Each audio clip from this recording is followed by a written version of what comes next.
क्योंकि हमारी यहाँ तो हुकूमतों की आदत होती है ना कि सियासी मुखालफिन पे भैंस चोरी के मुकदमे से लेकर दहशतगर्दी तक का मुकदमा कायम करने में देर नहीं लगाते।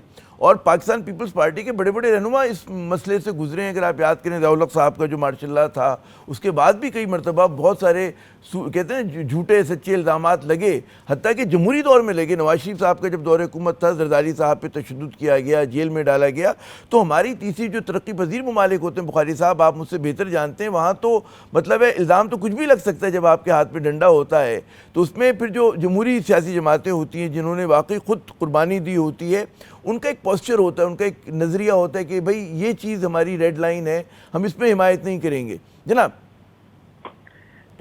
क्योंकि खदशात हैं लोगों के जहनों में खदशात हैं कि कहीं गलत इस्तेमाल ना हो रहा हो। जी नहीं देखा नहीं, एस्टैब्लिश किसने करना है, केस को प्रूव किसने करना है, गवर्नमेंट ने। We are not part of the government but we support government.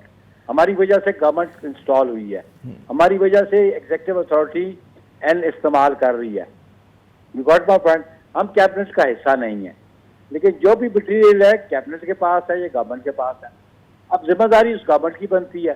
अगर किसी सियासी जमात ने आइन की खिलाफ वर्जी की, मुल्क दुश्मनी की, मुल्क की सालमियत के खिलाफ बात की, इंस्टीट्यूशन की को बात की, तो फिर ओनर्स किस पे आएगा, गवर्नमेंट पे आएगा, उस कैबिनेट पे आएगा जी। लेकिन उससे डिसीजन लेने से पहले ऑब्वियसली उनके वज़रा कह रहे हैं, आज भी लॉ मिनिस्टर की स्टेटमेंट है कि हम पॉलिटिकल पार्टीज को ऑन बोर्ड लेंगे। तो जब हमसे बात करेंगे ऑब्वियसली तो फिर उस पर तो आप लोग तकाजा करेंगे कि भाई जो आप लोग अगर पाबंदी लगाना चाह रहे हैं तो क्या आप लोगों के साथ शेयर करें वो जो उनके पास शवाहिद हैं जिसके बिना पर वो ये इस तरह के इक़दाम ले रहे हैं, कि इस तरह का मुतालबा होगा आप लोगों की तरफ से? ऑब्वियसली जब हमसे डिस्कशन करेंगे तो वो मटीरियल तो हमारे सामने रखेंगे ना। अच्छा, एक बड़ा आम तासुर है और मेरे ख्याल में आपको भी अंदाज़ा होगा, तासुर ये कि जी शहबाज शरीफ साहब की हुकूमत बड़ी मुश्किल में है और ज़ाहिर है कि तनकीद का निशाना पीपल्स पार्टी बन रही, जितनी खुद नून लीग बन रही है। क्या ख्याल है, वाकई मुश्किल है? ठीक है, वो तो माशी मुश्किलात अपनी जगह, सियासी अदम इस्तेकाम अपनी जगह, दहशतगर्दी का फरीत अपनी जगह, लेकिन ये जो एक कहते हैं मकबूलियत में कमी, बाज़ लोग कहते हैं जी बहुत गैर मकबूल हुकूमत है। आप बतौर एक सियासी रहनुमा के, सियासी कारकुन के, आपका क्या अंदाज़ा है, क्या तज्जिया है आपका?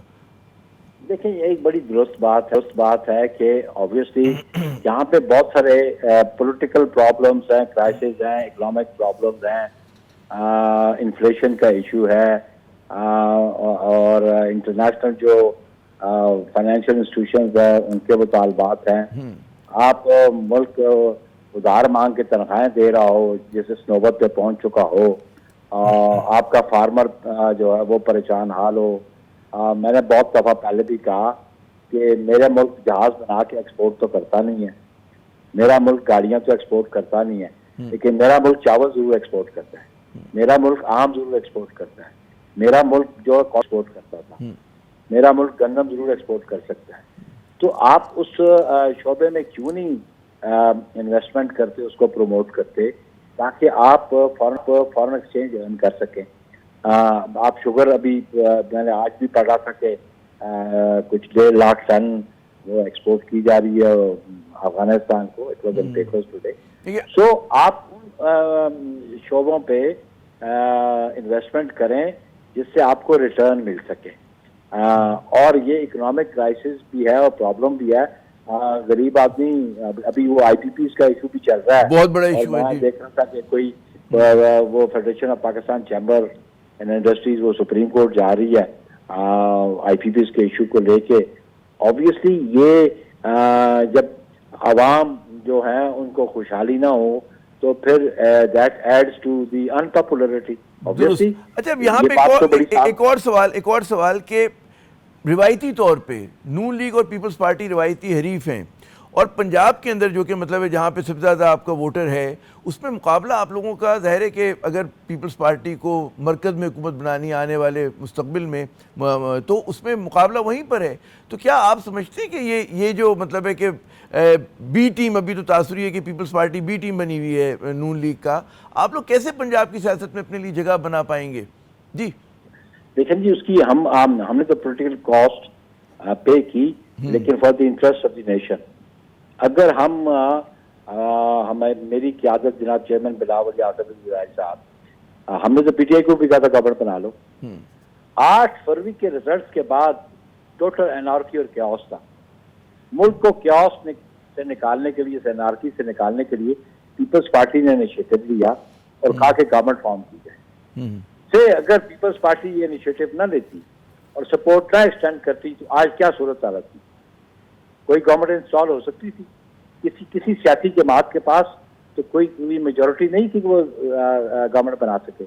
नए इंतखाबात आप करवा नहीं सकते थे। अच्छा, इस फैसले के बाद आप एनआरसी की तरफ आपको लग रहा है कि शहबाज हुकूमत की, आखिरी सवाल है मेरा, कि शहबाज हुकूमत की सिम दुरुस्त है और उसके बाद जो है आपका जो आपने कुर्बानी दी इतनी बड़ी, उसके बाद आपके नज़दीक जमहूरियत मजबूत हुई है पाकिस्तान में, आज़ादियाँ जो हैं लोगों की ज़्यादा उनको तहफ़्फ़ुज़ हासिल हुआ है? क्योंकि बाद लोग कह रहे हैं जी कमज़ोर हुई है जमहूरियत और आज जो है बड़ी मुश्किल में है पाकिस्तान, सिम जो है दुरुस्त नहीं है। जी देखिए जी, मार्शल आर्ट से तो जमहूरियत बेहतर है ना।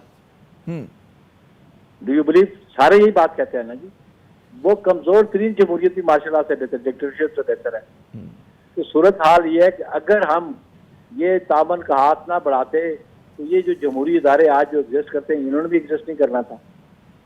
तो हमने तो सिस्टम की कॉन्टिन्यूटी भी हम बिलीव करते हैं और इस सिस्टम को कंटिन्यू रखना चाहते हैं। हम कॉन्स्टिट्यूशन को एक सुप्रीम लॉ समझते हैं। हमने कॉन्स्टिट्यूशन को प्रोटेक्ट को प्रिजर्व करना है, उसके लिए हमने कुर्बानी दी है और हम समझते हैं कि ये तसलसल, देखिए ना, ये फेजेस आते रहते हैं, मुल्कों की तारीख में फेजेस आते हैं। लेकिन आप ये देखें, जहाँ जमहूरियत फली फूली है, किसी की 1000 साल की तारीख है, वहाँ पे तसलसल बहुत ज़रूरी है। बहुत शुक्रिया नईर बुखारी साहब, आपने अपना कीमती वक्त